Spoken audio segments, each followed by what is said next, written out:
प्यारे बच्चों, आज हम आपके सामाजिक विज्ञान विषय के अंतर्गत भूगोल विषय के पाठ 5, जिसका शीर्षक प्राकृतिक वनस्पति तथा वन्य प्राणी हैं, के आज दिनांक 1/10/2020 के कार्यपत्रक 38 के बारे में जानेंगे। तो मैं आपका अध्यापक विकास शर्मा शुरू करते हैं कार्यपत्रक 38। भारत में निम्न प्रकार की प्राकृतिक वनस्पतियाँ पाई जाती हैं। निम्न मतलब जो कि आगे नाम दिए गए हैं। मैंने आपको बताया था कि जो वनस्पति है वो कई चीज़ों पर निर्भर करती है। किसी जगह के भूभाग पर, जलवायु पर, वहाँ पर सूर्य का कितना तापमान रहता है, इन चीज़ों पर वनस्पति निर्भर करती है कि वनस्पति किस प्रकार की होगी। बच्चों, जैसे कि मैंने आपको एक बार पहले बताया था कि ये जो हमारी पृथ्वी है, इसकी जो बीच से रेखा जाती है इसे विषुवत रेखा कहते हैं। ये कितने पे 0 डिग्री पर है। ऊपर कर्क रेखा और नीचे मकर रेखा है। जो ये पृथ्वी का ये वाला हिस्सा है, यहाँ पर क्या होता है, सूर्य की जो किरणें हैं वो डायरेक्ट पड़ती हैं, लंबवत पड़ती हैं, इसलिए यहाँ पर क्या होते हैं, वर्षा भी ज़्यादा होती है। वर्षा ज़्यादा होने की वजह से यहाँ पर वन कैसे होते हैं, सघन वन होते हैं। किस प्रकार के वन होते हैं, सघन, यानी कि ज़्यादा घने वन होते हैं।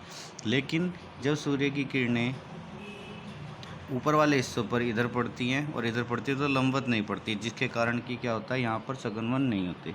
सघन वन का जो एरिया है, ये बीच वाला एरिया है जो मकर रेखा और कर्क से लेकर कर्क रेखा तक है, इसमें सघन वन इतने सघन हैं कि जब सूर्य की किरणें उनमें पार भी नहीं हो पाती। जो सूर्य की किरणें वहाँ तक, पृथ्वी तक जा ही नहीं पाती, और वनों की घनता के कारण वहाँ पर क्या होता है, फिर आर्द्रता बढ़ जाती है और वहाँ पर बैक्टीरिया पैदा हो जाते हैं।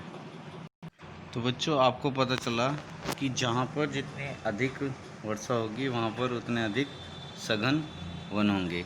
फॉर एग्ज़ाम्पल हम ये देख सकते हैं कि मान लीजिए भारत का नक्शा है, और जो भारत के नक्शे के अगर हम एक तरीके से इसे ड्रॉ करते हैं तो इधर पश्चिमी घाट, पूर्वी घाट, यहाँ पर ज़्यादा वर्षा होती है, इस जगह पर मेघालय के कुछ क्षेत्र में, और ये जो पर्वतीय क्षेत्र है इनमें जो वर्षा अधिक होती है। तो इस यहाँ पर क्या होती है, ज़्यादा बारिश होती है। ज़्यादा बारिश होने के कारण क्या होता है, ज़्यादा घने वन होते हैं।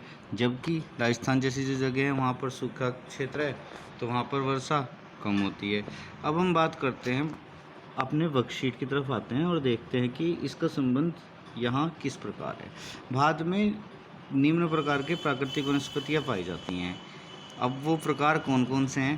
पहला है उष्णकटिबंधीय वर्षा वन, दूसरा उष्णकटिबंधीय पर्णपाती वन, तीसरा कटीले वन और झाड़ियाँ, चौथा पर्वतीय वन, और पांचवा मैंग्रोव वन। उष्णकटिबंधीय वर्षा वन, जैसे कि मैंने आपको बताया था, जब मैंने आपको वर्षा वाला बताया था कि जो उष्णकटिबंधीय वर्षा वन होते हैं उनमें 200 सेंटीमीटर से अधिक वर्षा होती है, और जो यहाँ का टेम्परेचर होता है वो 15 से 20 के बीच में रहता है। कितना?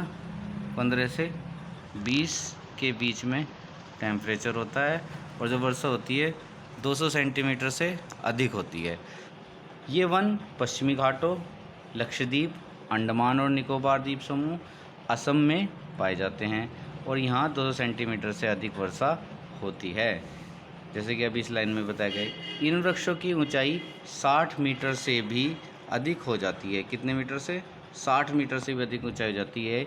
यहाँ प्रत्येक प्रकार की वनस्पति, वृक्ष, झाड़ियाँ पाई जाती हैं। इनमें व्यापारिक महत्व के कुछ वृक्ष पाए जाते हैं, यानी कि जिनसे बिजनेस किया जाता है, जैसे कि आबनूस, एबोनी, मोहोगनी, रोजवुड, रबड़ और सिनकोना। इन वनों में हाथी, बंदर, लंगूर, हिरण आदि पाए जाते हैं। उष्णकटिबंधीय जो वर्षा वन है, ये आपको मैं बताऊं, इन पर इतनी पत्तियां होती हैं कि अगर ये पत्तियां गिराते भी हैं ना तो तब भी इन पे बहुत सारी पत्तियां बनी रहती हैं। तो हमें ऐसा लगता है कि जैसे इन्होंने पत्तियां गिराई नहीं, इसलिए इन्हें सदाबहार वन भी कहा जाता है। क्या कहा जाता है? सदाबहार वन। ठीक है। तो इस वनों में बेटा क्या होता है कि ये वन बहुत ज़्यादा सघन होते हैं, सूर्य की किरणें भी इसमें पृथ्वी तक नहीं पहुंच पाती, तो वहाँ पे आर्द्रता ज़्यादा बन जाती है। ठीक है। दूसरा, इसमें एक आपको बताया गया अभी कि ये पश्चिमी घाट लक्षद्वीप, अंडमान निकोबार द्वीप समूह, असम के क्षेत्र में पाए जाते हैं। तो अगर हम भारत के निचले वाले हिस्से को इस प्रकार देखते हैं तो इधर पश्चिमी घाट हुआ ये, और इधर अंडमान निकोबार द्वीप समूह, पश्चिमी घाट ये वाला हिस्सा है, ये पूर्वी घाट है। ठीक है। और अंडमान निकोबार द्वीप समूह और असम का कुछ क्षेत्र हो गया जो इधर की तरफ होगा। ठीक है। इसमें क्या होगा, ये इस तरीके के वन पाए जाते हैं। तो आपको ये पता चल गया यहाँ पे 200 सेंटीमीटर से अधिक वर्षा होती है, टेम्परेचर 15 से 20 सेंटीमीटर तक सेंटीग्रेड तक रहता है और सेल्सियस तक रहता है, और इन वृक्षों की ऊंचाई 60 मीटर से अधिक होती है। ये सभी आपको पता चल गया। अब हम आते हैं अपने दूसरे पॉइंट पर, जो कि है उष्णकटिबंधीय पर्णपाती वन।